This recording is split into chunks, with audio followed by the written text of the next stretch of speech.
Various issues not being discussed. You've had all year. You've had all year to think about this election. I've had a TV show. We all knew it was coming. No, we all knew it was coming. This idea you didn't have enough time to prepare. I have a nightly TV show. Yours has been shut down. Nigel Farage stepped into the studio, fully prepared for what felt like a fierce contest of words, almost like a gladiator fight. The host, with sharp eyes and a keen mind, was ready with difficult questions, trying hard to challenge his views and put him in a tough spot.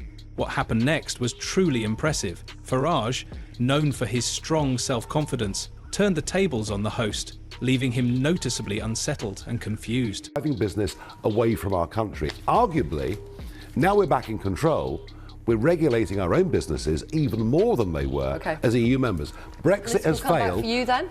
Well, I wouldn't rule it out. It's not top of my bucket list, but frankly, we've not delivered on borders, we've not delivered on Brexit. The Tories have let us down very, very badly. From the very beginning, Farage established a powerful presence with quick and smart responses, firmly standing his ground against every question that came his way.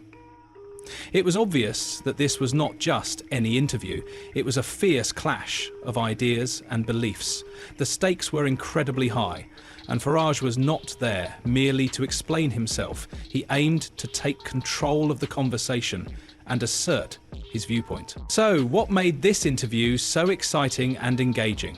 With accusations about ignoring his responsibilities and his bold support for Donald Trump, Farage showed that he is a powerful player in politics. Stay tuned as we explore the key moments that left the host speechless and in shock.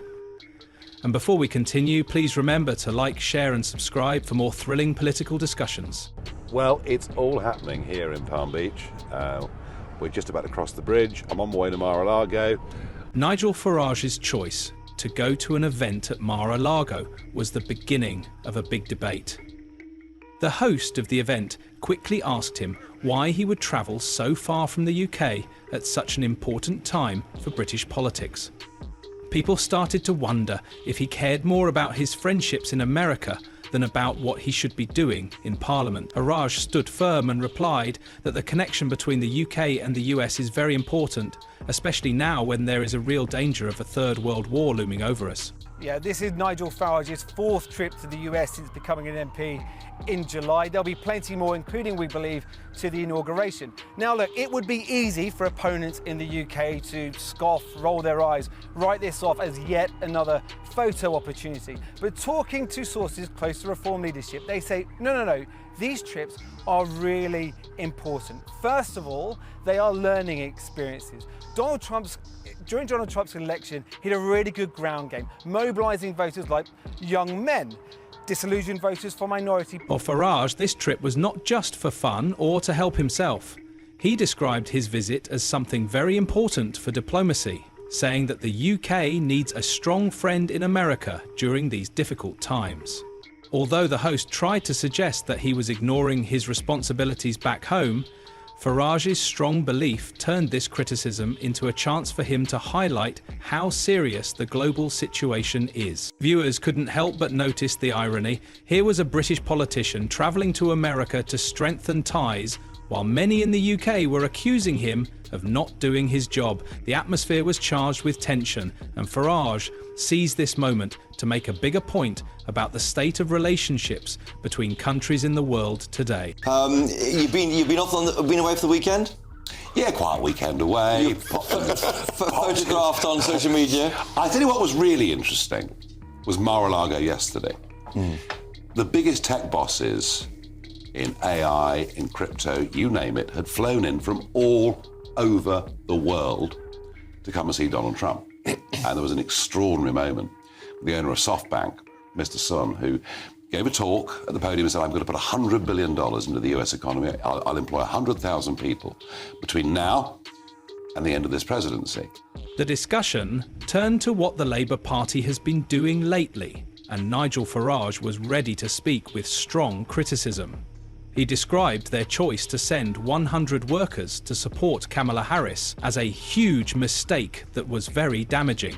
For Farage, this decision was not only wrong, but also a serious disrespect to the important friendship between the United Kingdom and the United States. The Mayor of London, Sadiq Khan, was today on commercial radio talking about the fact that we've had 6 murders in 4 days in London, including an 87-year-old man stabbed to death on his mobility scooter. And Khan has said that we'd expected this because it's been a long, hot summer and people's tempers get frayed. If the Mayor of London thinks a murder wave can be put down to bad weather, well, I'm really sorry, Khan. Get a grip, work with the police, let's get tough. Otherwise, London is not going to be a safe city for anybody. I thought it was a dreadful way to answer these shocking murders that we've seen, I really do. Now, Farage did not stop at just that. He also criticised the Mayor of London, Sadiq Khan, saying that their ongoing disagreement with Donald Trump over many years was a shameful barrier to good relations. Moreover, he pointed out the British Foreign Secretary, whose rude remarks about Trump only made the situation worse. Farage insisted that these actions were not just unhelpful, they were putting the UK's reputation at risk in the world. What did Farage propose as a solution? He called for a new approach to diplomacy, emphasising the need for mutual respect and a strong focus on rebuilding trust between the two countries. His ideas were bold and ambitious, leaving the host of the conversation a bit stunned and searching for something to say in response. You have a man from Europe, I don't know if he's here, I saw him backstage. What he is doing is sort of what we did a few years ago. He's doing a great job. He's always been my friend for some reason. He liked me, I liked him. And he's shaking it up pretty good over there. He was the big winner of the last election in the UK, and he's a very spectacular man, very highly respected, Nigel Farage.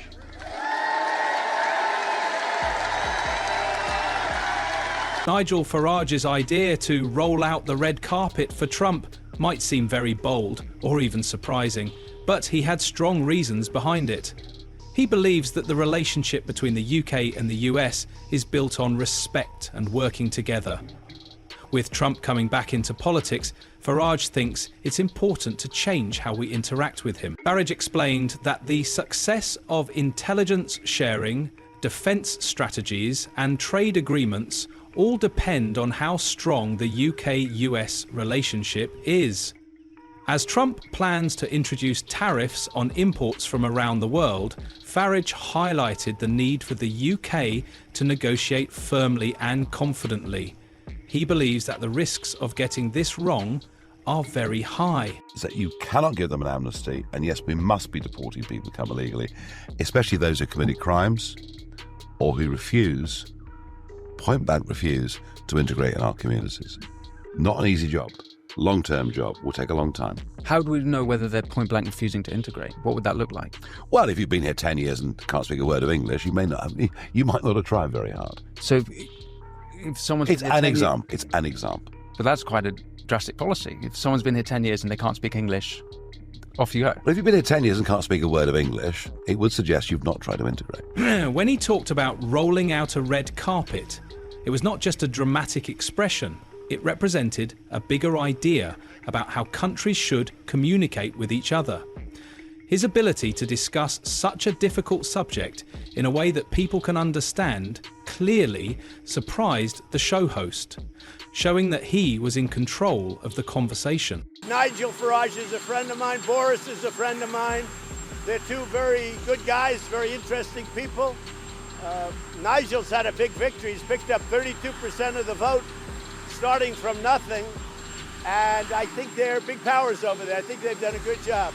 Well, I like them. I mean, they're friends of mine, but I haven't thought about supporting them. Maybe it's not my business to support people, but I have a lot of respect for both of those men. The host of the show could not help but describe the connection between Farage and Trump as a bromance. This word choice suggested that Farage's personal friendship with Trump was more important than his professional duties. However, Farage skillfully used this suggestion to his advantage. He pointed out that his relationships with important people in Washington were actually good for the UK in many ways. I got to say, 4 years ago, I was honoured to come to America to bring the Brexit message, the message that you can beat the establishment. And That is what Donald Trump did. He beat the pollsters, he beat the media, he beat all the predictions. And here's the worst bit, they've never forgiven him for it. They've never, ever forgiven him. They have spent 4 years trying to delegitimize him. 4 years of the Russia hoax. 4 years of a false impeachment. Most human beings under that barrage would have given up. This is the single most resilient and bravest person I have ever met in my life. Farage explained that his network was not only linked to Trump, it reached out to many potential members of Trump's cabinet. He emphasised that this was not about choosing one political side over another, but rather about being practical. Farage presented himself as someone who could build bridges and work with anyone for the benefit of Britain. By the end of the segment, it became clear that Farage was not merely defending himself against accusations, he was changing how people viewed the situation. The host's attempts to trap him in a corner only highlighted Farage's cleverness and his ability to think strategically. Presumably you think that would be the best thing for Britain, because Kamala Harris and the Democrats, etc., could be worse in terms of them looking maybe more to the EU.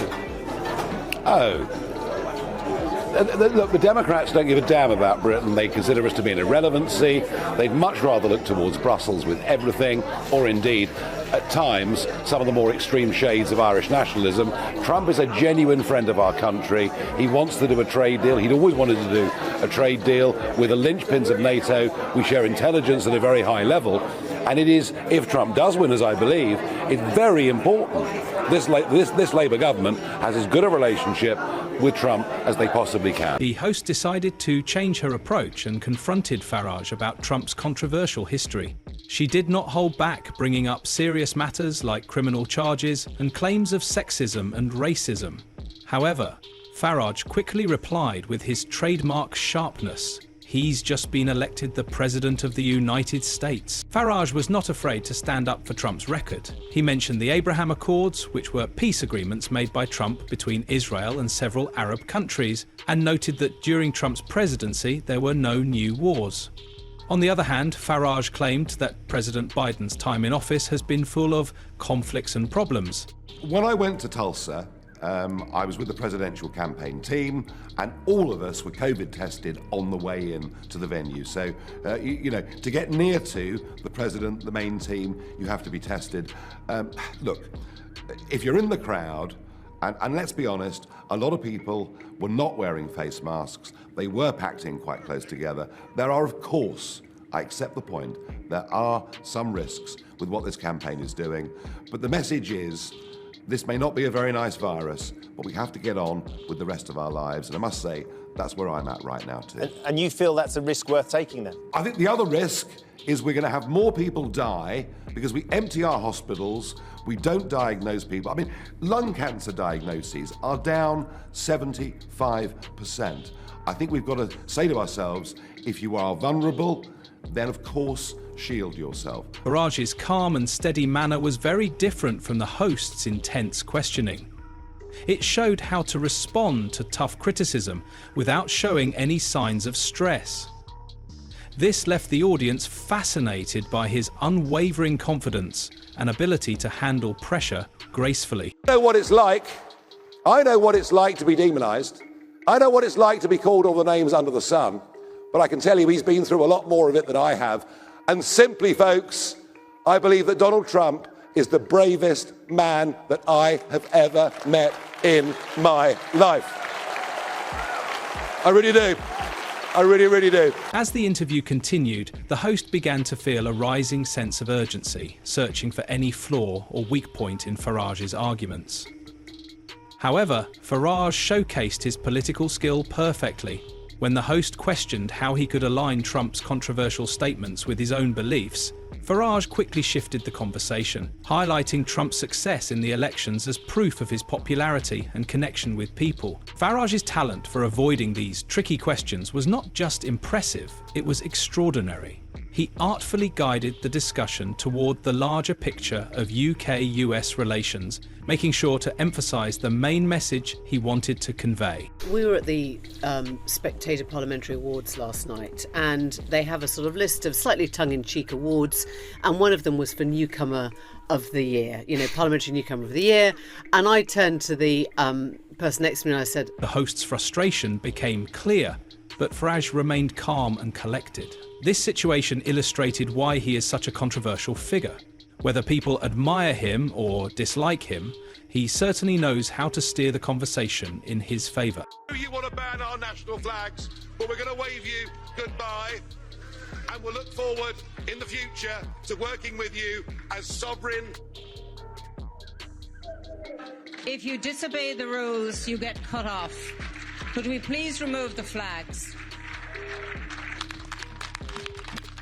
Mr. Farage. Farage walked out of the interview without any damage to his reputation, skillfully handling all the criticisms like a skilled politician. His calmness during the tough questions changed what could have been a harsh interrogation into an impressive display of his speaking skills. The relationship between the UK and the US was very important during the discussion, and Farage made it clear that he sees himself as an essential figure in keeping this relationship strong. He talked about his personal connections and shared his views on policies, effectively showing why he matters on the world stage. I want to ask Mr. Farage, you're here in the United States. As an elected member of Parliament, shouldn't you be in that Parliament? You're right, I should work 8 days a week and never have a day off. For the audience watching, the message was unmistakable. Farage understands the rules of politics better than many others. The host's efforts to unsettle him only highlighted how much control he had in the conversation. A poll from last month showed that this is a general Brexit question. 53% of people say it was wrong to Brexit. That was a poll last month. Around 1 in 5 Leave voters regret it. The OBR forecasts a 4% hit to the economy over the medium to long term. Don't make me laugh on Hang that. on, Yeah. That's 40 billion in tax revenues. Comical. The UK economy is the only G7 economy not back to its pre-pandemic size. Business investment has lagged behind comparable economies. Economically, the UK would have been better staying in, wouldn't it? I don't think that for a moment. But what I do think... Based on all that? But what I do think... This interview was not just a simple talk. It was like a fight. And in the end, Nigel Farage came out as the winner. He has a special skill to change criticism into chances and keep the story in his favour. It was like watching a great lesson in how to play the political game well. No matter if you support his opinions or not, Farage's actions showed us how important the relationship between the UK and the US is, and why we need to handle it with care. As problems grow around the world, we should think deeply about his points. What do you think about the opinions of Nigel Farage? Is the UK-US relationship really as important as he says? Please share your thoughts in the comments below, and remember to like this video and subscribe so you can see more strong political news. Thank you for watching.